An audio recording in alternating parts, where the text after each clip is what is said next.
দেখো গোপালগঞ্জ তো বাংলাদেশেরই একটা জেলার নাম। তো এইটা এইভাবে বলাটা আমার ঠিক হয়নি। তো উনি যদি কোনো একটি জনপদকে একটু হেয় করেন, তো এটা তো উনি জাতীয় নেতা হিসাবে তো ঠিক হয় না। দেখেন কত বিবেচনাবোধ উপলব্ধি। উনি বলছেন যে এটা বলা আমার ঠিক হয়নি। পুলিশ উনাকে বের হতে দিচ্ছেন না আন্দোলনে। এটা সম্ভবত 2014 কিংবা 15 আন্দোলনে, 14 সালে।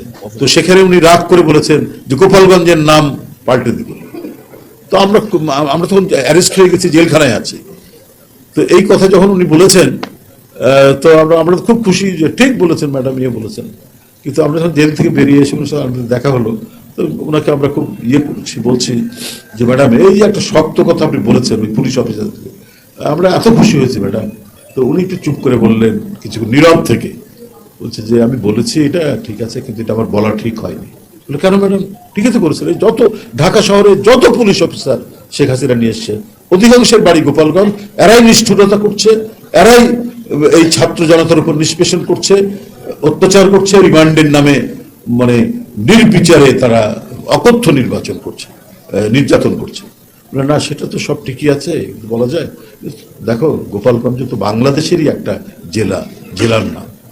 আমি একটা জাতীয় রাজনীতি করি, জাতীয় নেতা বলে তোমরা বলো, তো এইটা এইভাবে বলাটা আমার ঠিক হয়নি।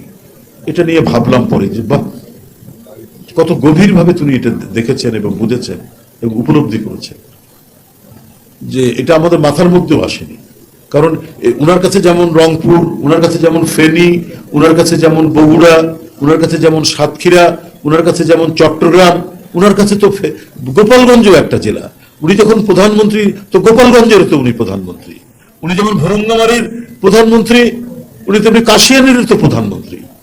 আর এটারই মানে উনি এই যে অঞ্চলটি, এই যে সমগ্র বাংলাদেশের মধ্যে যত জনপদ আছে, সেই জনপদেরই তো উনি প্রধানমন্ত্রী। তো উনি যদি কোনো একটি জনপদকে একটু হেয় করেন, তো এটা তো উনি জাতীয় নেতা হিসাবে তো ঠিক হয় না। দেখেন কত বিবেচনাবোধ উপলব্ধি। উনি বলছেন যে এটা বলা আমার ঠিক হয়নি। এই যে নেতৃত্বের প্রতি একটা প্রগাঢ় ভালোবাসা, শ্রদ্ধা এমনি আসে না।